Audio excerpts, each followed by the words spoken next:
Fala galera, e vamos lá para a correção de mais um concurso que rolou nesse último final de semana. Se liga aí.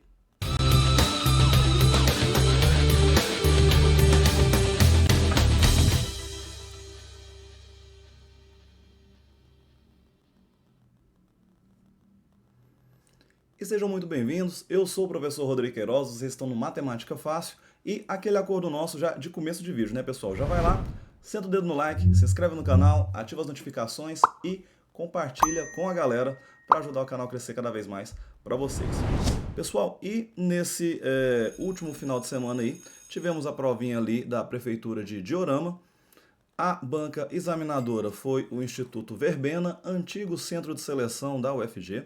Agora que eles colocaram ali um nome exclusivo ali, separado da universidade, para o centro de aplicação deles, né?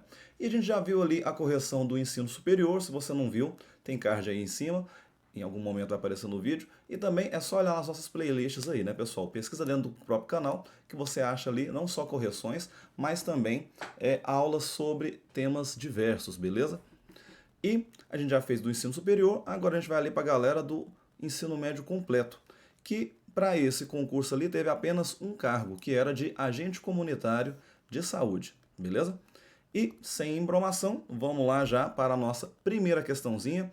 Lembrando que tanto a numeração das questões como a ordem dos itens, dependendo ali se tiver estilos diferentes de prova, a gente pode ter ali uma mudança ou na numeração ou nos itens, né?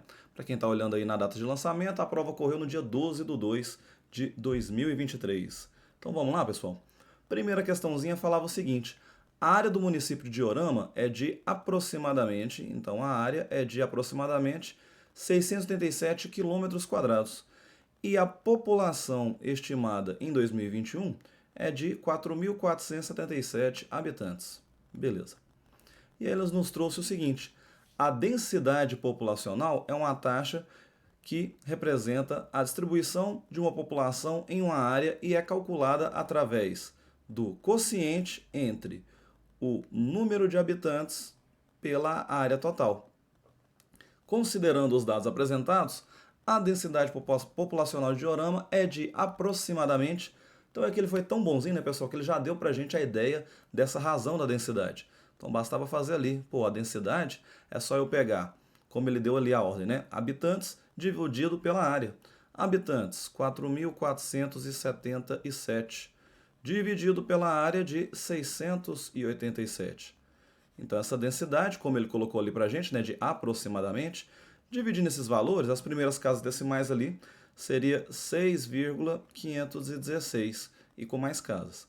Então, ele é de aproximadamente 6,52. 6,52 dentre os nossos itens, olha lá, nosso gabarito, letrinha A. Para começar ali com o pé direito, né? A de aprovação, A de aprovado, ok? Então, uma questãozinha aí super tranquila. Questão de número 12 falava assim: Maurits Escher foi um artista holandês que utilizava figuras geométricas de maneira repetida para preencher determinadas áreas e, com isso, criava obras que apresentavam espetaculares efeitos de ilusão de ótica, como esse daqui, né? Parece que o desenho está se movimentando, como pode ser visto na figura abaixo. Motivado por essa ilustração, suponha que se tem uma sequência de círculos encaixados de modo que todos eles possuam o mesmo centro. Suponha que o primeiro círculo, então o primeiro círculo, ele tem raio igual a 10. Beleza. E que o raio do próximo círculo da sequência seja o raio do círculo anterior dividido por 10. Então aqui a gente pode montar essa sequência, né? O primeiro raio é 10. O do segundo, ele falou que é o valor do raio anterior dividido por 10. Então a gente não vai ter ali 10 dividido por 10, que é 1. Beleza, né? Esse cara deu 1. Então o próximo, 1 dividido por 10. O próximo, vamos tentar achar um padrão para isso daqui, né? O próximo valor ali, a gente vai ter 1 sobre 10 dividido por 10. Divisão de frações, né, galera? Repete o primeiro e multiplica pelo inverso do segundo. Então é 1/10 vezes 1/10. Dá 1 sobre 100? Sim, mas é a mesma coisa que 1 sobre 10 ao quadrado, ok? E o próximo, 1 sobre 10 ao cubo, e assim sucessivamente, certo? Então ali a gente meio que encontrou um padrão do que está acontecendo com a nossa sequência. Então a nossa sequência na verdade ficou sendo 10, 1, 1 sobre 10, 1 sobre 10 ao quadrado, 1 sobre 10 ao cubo, e assim por diante, tá? Beleza, nossa sequência é essa. E aí ele falou pra gente, né, qual que é o comando da questão, o que ele está pedindo. Qual será a área do 30º círculo que aparece nessa composição? Lembrando que aqui nós temos, né, o nosso primeiro círculo, o raio dele é 10. Aí o segundo, ele falou, né, que sempre vai ser o quê? O raio do círculo anterior dividido por 10. Então o segundo, 10 dividido por 10, deu 1. O terceiro, deu 1 sobre 10, que é a mesma coisa de elevado a 1, né? O quarto, ficou 1 sobre 10 ao quadrado. O quinto, 1 sobre 10 ao cubo. E assim por diante. Pessoal, olha ali o seguinte. Do terceiro círculo em diante, dá uma olhadinha para a posição dele e o expoente. A posição e o expoente, a posição e o expoente. Não são sempre duas unidades a menos, né? Aliás, 2 unidades a menos. O meu sexto aqui, se eu fosse escrever, não ia ser 1 sobre 10 elevado a 4? Olha lá, 6 e 4, 2 unidades a menos, ok? Ele quer do 30º, lá na frente. Esse 30º, eu preciso escrever todos até chegar lá? Claramente que não, né, pessoal? Esse 30º ele vai ser 1 sobre 10, 2 unidades a menos, 28. Então, esse é o raio do círculo ali que vai estar na posição 30ª, beleza? E aí, o que ele pediu pra gente? Ele pediu a área. E a área do círculo eu tenho que lembrar que é π vezes o raio ao quadrado. Agora eu sei que o meu raio do 30º é 1 sobre 10 elevado a 28. Então, a nossa área vai ser π que multiplica 1 sobre 10 elevado a 28 ao quadrado. Então, a nossa área é π que multiplica 1 ao quadrado e 10 a 28 ao quadrado. Quando eu tenho potências separadas ali por expoente, quer dizer, expoente separado por parênteses, né? Misturei tudo. A gente multiplica. 28 vezes 2 vai ficar 10 elevado a 56. Ou seja, 1 ao quadrado é 1. A nossa área, então, é 1 vezes π, que é π, sobre 10 elevado a 56. 10 com 56 zeros ali na frente, né? O 1, aliás, com 56 zeros. Esse é o nosso gabarito. E dentre os itens aqui, nosso gabarito, olha lá, letrinha C de certo, C de concurseiro, ok? Então aí, uma questãozinha aí bem interessante, trabalhando as ideias ali de potência, além do raciocínio lógico de enxergar esse padrão, beleza? Próxima questãozinha, questão de número 13, para esse modelo de prova falava assim: seja o A maior que zero, tal que, aí eu tenho, tangente de x é 2 sobre A, e A ao quadrado mais 4 é 64. Então, o valor de seno de x é... Então, vamos trabalhar com o que ele nos deu. Eu sei que, primeiro ali, vamos isolar o nosso A. Né? Vou trabalhar ali com a segunda parte. A ao quadrado mais 4 é igual a 64. Então, o nosso A ao quadrado, 64 menos 4, vai dar 60. O quadrado vai virar raiz 60. Beleza. 60 não é um valor que tem raiz exata, mas a gente pode fatorar e simplificar aquela raiz. Então, por 2 vai dar 30, por 2 é 15, por 3, 5 e por 5, 1. Se eu tenho um 2 ao quadrado, ele vai sair da nossa raiz. Então, esse A eu posso escrever ele como 2 raiz de 3 vezes 5, 15. Isso aqui, raiz de 60, é o mesmo número, ok? Então, achei aqui uma expressão para o nosso A. Vou escrever ali a outra parte. Eu tinha aqui tangente de x, ele é 2 sobre A. Ótimo. Tangente, a gente sabe, né, que uma das definições da tangente é seno sobre cosseno. de 2 sobre A. Como a gente quer encontrar o seno, eu vou isolar nessa continha aqui o cosseno, ou seja, eu vou multiplicar cruzado. 2 vezes o cosseno de x é igual a vezes o seno de x. Só que a gente já tem um valor para o seno, né? Eu vou substituí-lo aqui. Então, cosseno de x, ele vai ser o a, que é 2 raiz de 15, que está multiplicando o seno de x. Tudo isso, aquele 2 que estava multiplicando, eu vou passar ele dividindo.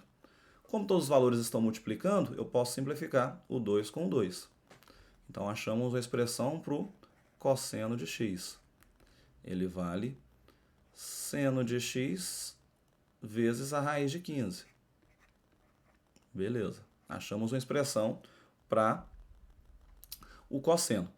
Só que eu quero um valor para seno. E aí a gente tem que lembrar aqui da relação fundamental, que é seno ao quadrado mais cosseno ao quadrado. Isso vale 1. Então, beleza, eu vou substituir. Olha lá, quem é cosseno? Tem uma expressão para ele.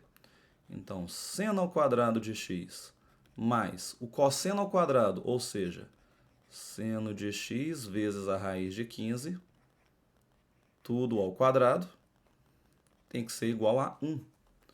Então, isso daqui eu vou ter que seno ao quadrado de x mais o quadrado com a raiz vai sair só o 15 e o seno eu vou levar ao quadrado. Então, seno quadrado de x igual a 1. Isso daqui a gente pode olhar, pessoal, como se fosse uma variável, né? Chama-se seno de x de y. Então, seno ao quadrado mais 15 seno ao quadrado não dá 16 seno ao quadrado de x igual a 1. 16 está multiplicando, eu vou passar dividindo e vou extrair a raiz disso. A raiz de 1 é 1, a raiz de 16 é 4. Como ele falou que o a era um valor positivo, então aqui eu vou pegar só a parte positiva. Então eu tenho o seno de x. Ele vale 1/4 no nosso gabarito, letrinha A. Para quem lembrava ali, né?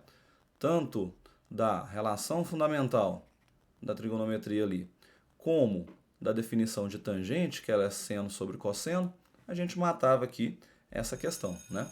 Fica aí para a galera dar aquela pausa, tirar aquele print dessas observações, ok? Próxima questãozinha, vamos lá? Questão de número 14 falava o seguinte, acompanha aí. Estava lá assim, seja z igual a vezes ib um número complexo. E z asterístico, na verdade aqui ficou feio, né? Aqui eu vou puxar a orelha da banca aí, do Instituto Verbena, antigo centro de seleção da UFG. Colocar esse z asterístico para falar que é o complexo conjugado. Todas as literaturas que a gente encontra, né, pessoal, o conjugado é um z barra. Então, não custava, né, colocar ali a anotação que está em todos os livros. Mas não dá diferença, não dá recurso, não abre para recurso, porque ele especificou o que era, né? Ele falou que o meu z é aquele a mais ib, e o meu z asterístico é o conjugado. E aí eu tenho que lembrar da definição de conjugado. Se o meu z ele é a mais bi, ou i vezes b, que é a mesma coisa, né? O meu z barra ou z asterístico, que é o conjugado, é o quê? É trocar o sinal da parte imaginária. Então, ele é um a menos bi. Só isso, tá? Aí ele trouxe mais coisas pra gente. Se a e b são catetos de um triângulo retângulo que possui hipotenusa h. E aí o comando é, então, a multiplicação deles coincide com qual valor em relação a h. Então, primeiro de tudo, vamos fazer essa multiplicação. Z vezes esse z asterístico vai ser o mesmo que o nosso z é a mais bi e o outro é a menos bi. A gente poderia fazer aqui a distributiva, todo mundo vezes todo mundo, aquela coisa? Pode. Mas, se eu lembrar aqui de produto notável, eu tenho o produto da soma pela diferença. E o resultado disso é o primeiro valor ao quadrado menos todo o segundo termo ao quadrado. Então, b quadrado e ao quadrado. Só que, por definição de números complexos, i ao quadrado vale menos 1. Então, menos com aquele menos, essa multiplicação vai ficar a quadrado mais b quadrado. ok? E aí o que ele tinha dito para a gente também? Esse cara ele tem um triângulo retângulo, um triângulo de 90 graus, A e B são catetos, H é a hipotenusa. E aí o que eu tenho aqui em relação a H? Usando ali o teorema de Pitágoras, né? H ao quadrado é A ao quadrado mais B ao quadrado. Só que A quadrado mais B quadrado não foi exatamente o nosso resultado ali abaixo? Ou seja, isso é H ao quadrado. Então, nosso gabarito foi letrinha D, de questãozinha detonada, ok? Lembrando, né, pessoal, se fizesse a distributiva aqui, daria o mesmo resultado, a mesma coisa, né? A gente pode até fazer ali rapidinho para testar, olha lá. A quadrado menos ABI mais ABI menos B quadrado e quadrado. Menos ABI com mais ABI a gente simplifica, sobrou o quê? A quadrado menos BI quadrado. A partir desse ponto a gente continuaria igual, beleza? Mas quem lembrou do produto notável é aquela dica, né? O pessoal acha que produto notável é para acabar com a nossa vida ali, mas na verdade é para simplificar, ok? Próxima questãozinha, questão de número 15, falou o seguinte: seja ABC um triângulo equilátero cujos vértices são esses pontos. Mas se falou que é um triângulo equilátero, a gente já sabe que os lados desse triângulo são iguais. Então, todos os lados são iguais, ok? Então, por exemplo, né, não sei a posição que vai ficar, mas eu vou colocar aqui A, B e C. Sem marcar no plano cartesiano aqueles pontos ali, tá? A gente vai ver que não vai precisar. Considere as retas A, B e C, que passam pelos vértices A, B e C, e são perpendiculares aos lados opostos de A, B e C. Meu Deus, como assim? Olha lá. Pelo ponto B, eu passo uma reta e ela é perpendicular. Pelo ponto A, eu passo uma reta e ela também é perpendicular ao outro lado. E aqui é a mesma coisa. E essa galera se encontra em um ponto. Esse ponto, ali no texto, ele deu o nome pra gente. É uma das sevianas, né? O encontro das sevianas, aliás. E é o ortocentro do triângulo. Falou ali, né? O ponto de intersecção entre as retas A, B e C é chamado de ortocentro do triângulo ABC. E se encontra no ponto, ou seja, aquele pontinho de vermelho, eu quero as coordenadas dele. Quais são as coordenadas daquilo ali? Pessoal, aqui a gente mata essa questão com extrema facilidade, lembrando que o ortocentro é o quê? Para a gente fazer ali dentro da geometria analítica. É só a gente fazer a média aritmética das coordenadas. Então, vou chamar ali um ponto P, tá? Então, é a soma dos valores de x, olha lá, de A ele vale 0, de B é 1 e de C, meio.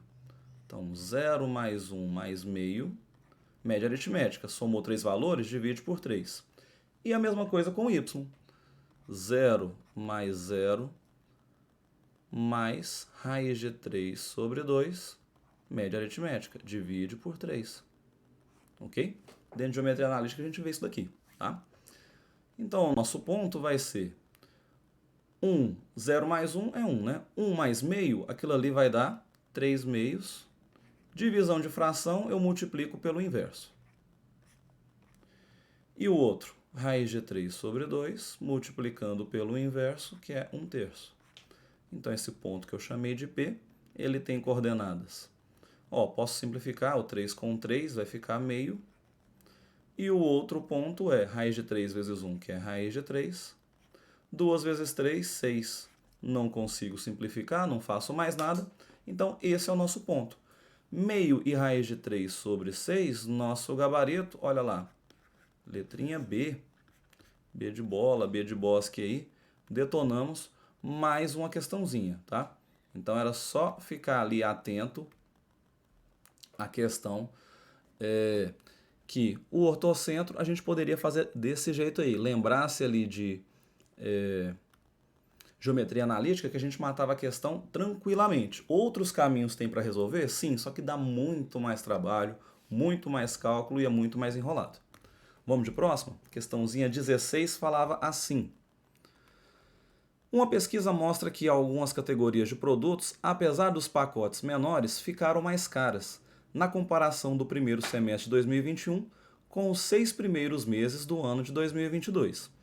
Algumas embalagens de sabão em pó tiveram redução do seu peso e aumento de preço, como mostra a figura.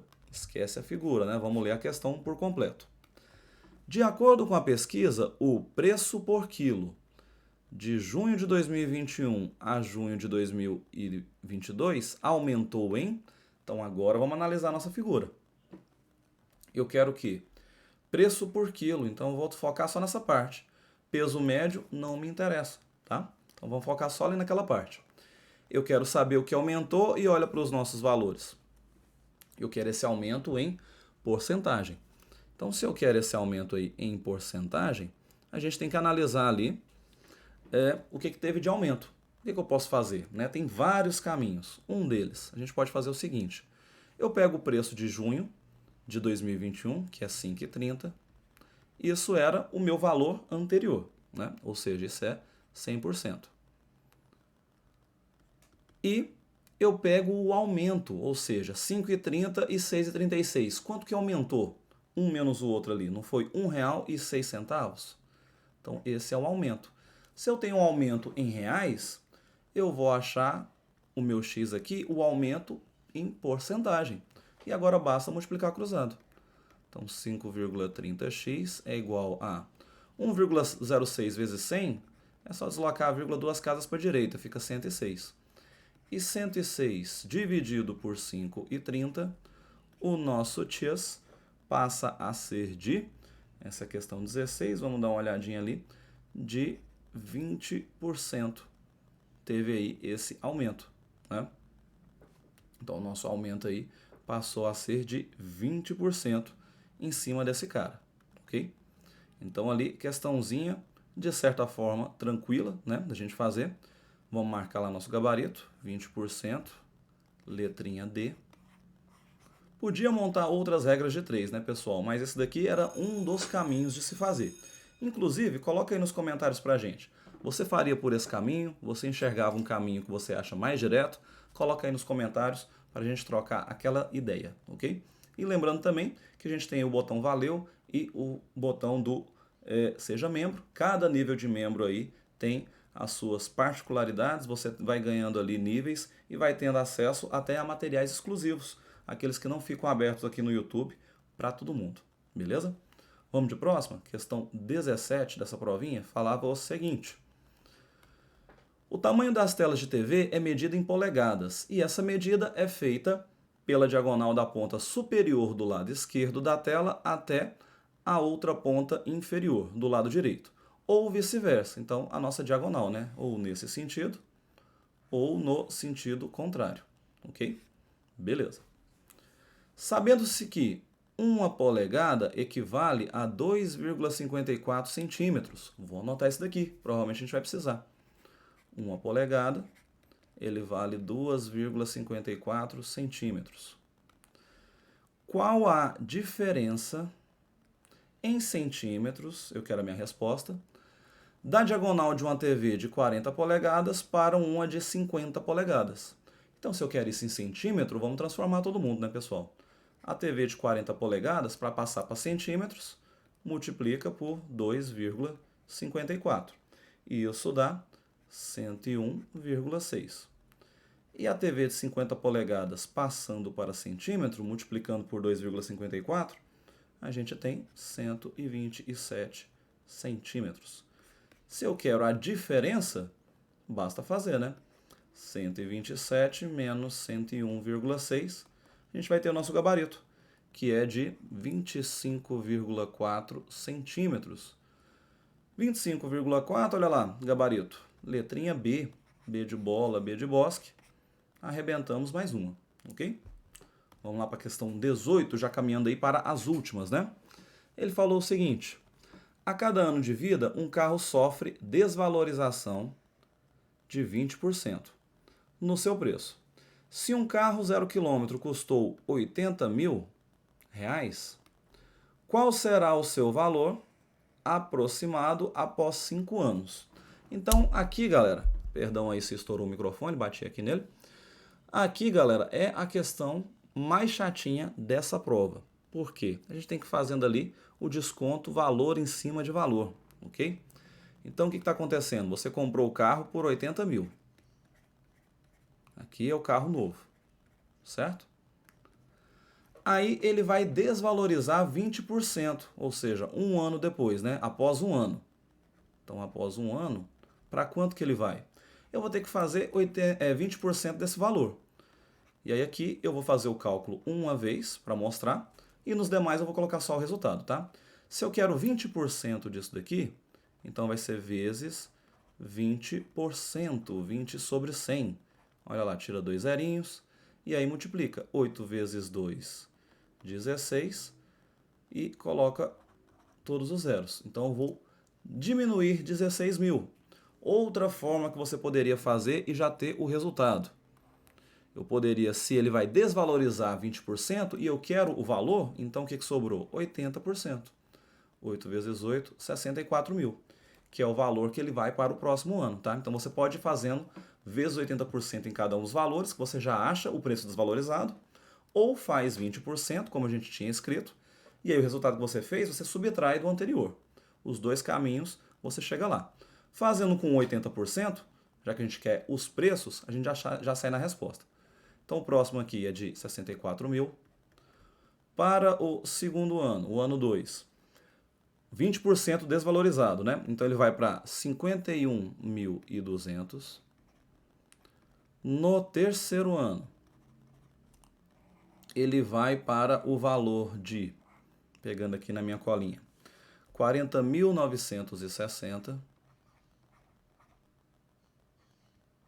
Ok. Quarto ano, ele cai mais ainda o valor, ele vai para 32.768. Beleza. 32.768 e 26 centavos, é isso? Não. Esse aqui ainda o valor é redondo. Me perdi aqui na minha própria cola. E no quinto ano, que é o próximo, que é o ano que a gente quer, né? Primeiro erro aqui, né, pessoal? E ainda bem que eles não colocaram, porque olha para as questões até agora, antes da gente pôr o resultado. Primeiro ano, 64 mil, ele não tem. Agora, a partir do segundo ano, que é 51.200, olha lá um gabarito para a gente marcar. Não é. Terceiro ano, 40.960, tem ele para marcar. Também não é. Ainda bem que o do quarto ano não tem. Eles poderiam ter colocado esse daqui e provavelmente ia pegar muita gente. Por quê? Eu quero o valor aproximado após 5 anos. Tinha muita gente que ia contar o ano que comprou o carro. Só que ali ele não foi desvalorizado, né? Ele desvaloriza depois de um ano. Então aqui é meu primeiro, segundo e assim por diante. Agora no quinto ano a gente vai ter o valor que a gente quer. E esse valor é de R$ 26.214,40. Então no quinto ano, esse foi o valor do carro. Depois de 5 anos, ele desvalorizou desse tanto. E o nosso gabarito, olha lá, letrinha B. B de bola, B de bosque, e aí matamos mais uma questão. A questão mais chatinha de se fazer, tá, pessoal, dessa prova. As demais não levava tanto tempo assim os cálculos, ok? Questão 19 falava o seguinte, olha lá. Segundo a Secretaria da Saúde do Estado de Goiás, a situação epidemiológica da monkeypox no estado até 4 de outubro de 2022 era a seguinte. De novo, tem um quadro, não vou olhar, vou ler minha questão com calma. Vamos lá. Falava assim pra gente. De acordo com esses dados, o número de municípios goianos com pelo menos 5 casos confirmados da doença corresponde aproximadamente a qual porcentagem do total de municípios? Então, beleza. Agora eu vou olhar para minha tabela. Então, pelo menos 5, galera. Então, 1 pode, 2 pode, 3, 4 e 5. E aí, assim é pelo menos 5? Ou eu vou pegar o contrário? Eu quero pelo menos 5, ou seja, 5 vale. 6 é pelo menos 5? Sim, pelo menos 5 é 5 ou mais. Beleza? Então, eu vou pegar essa parte aqui.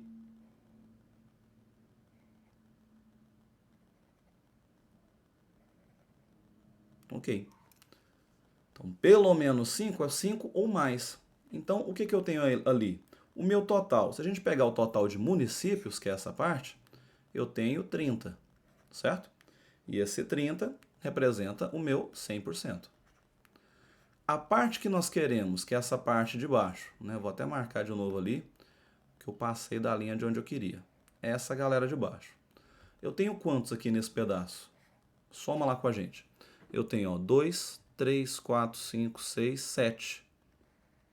Então, tenho 7 valores daquele total de 30. Então, isso vai representar qual porcentagem? É isso que nós queremos saber. Vamos calcular ele ali. Então, 30x é igual a 700. Então, nosso x vai ser 700 dividido por 30, tira um zerinho de cada. E aí a gente vai lá e divide 70 por 3.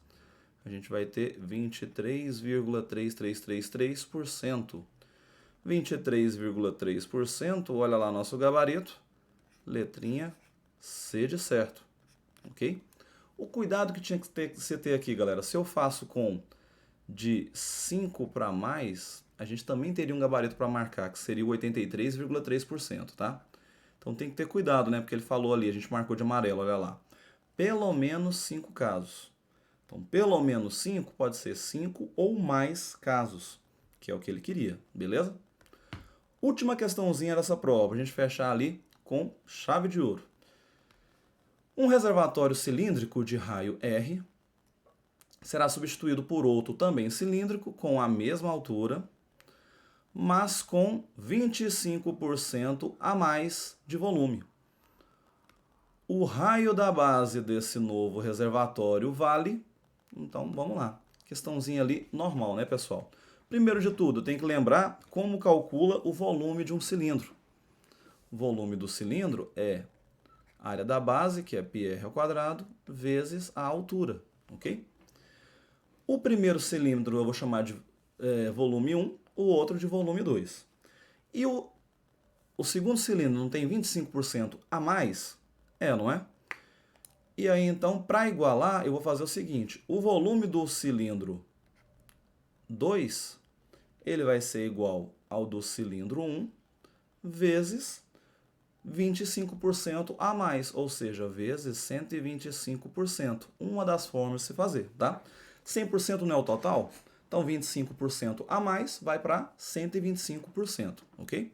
Beleza.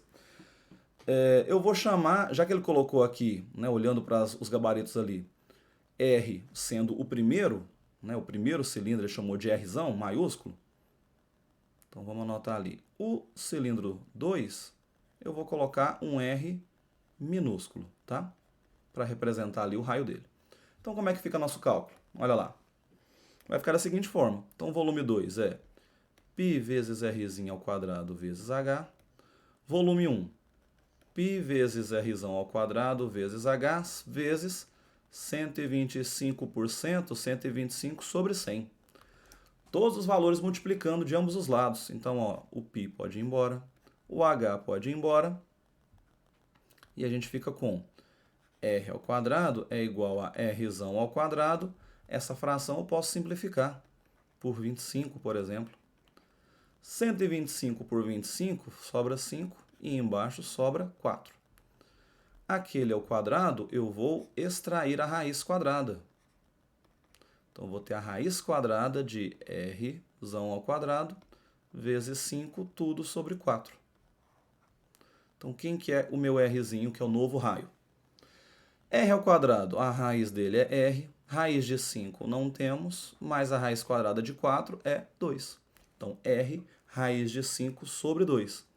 Que é a mesma coisa, né? Só está invertendo a ordem ali, do que está escrito na letra A. Olha lá, R, raiz de 5 sobre 2. Nosso gabarito, letrinha A, para fechar ali com o pé direito a nossa questão, né? A nossa prova, a nossa lista aí. Lembrando que a gente passou aqui para a galera da Prefeitura de Orama, no estado de Goiás. O nível era nível médio, né? Todas as questõezinhas que nós fizemos aí foi para nível médio. Vamos pegar aqui para a gente finalizar. Vamos colocar aqui o cabeçalho dela, para a gente mostrar ali quem foi a banca, né? Qual foi a banca que nós tivemos aqui neste caso? A banca foi o Instituto Verbena, que a gente acabou de solucionar aqui. Instituto Verbena, e o cargo era para agente comunitário de saúde, o único que teve ali para a galera do ensino médio completo, tá? Lembrando mais uma vez, né, pessoal, a gente sempre coloca aqui, mas caso não esteja ainda seguindo em alguma das nossas redes sociais, é só seguir aí, a gente tem Telegram, Instagram, Face, página lá, tem Twitter, tem o nosso grupo no WhatsApp, né, que agora a gente unificou em um só, porque agora tem as comunidades. Todos eles, galera, ou você entra diretamente aqui, como está escrito, ou também na descrição a gente tem o link para entrar neles, ok? Vejo vocês no próximo vídeo, até lá!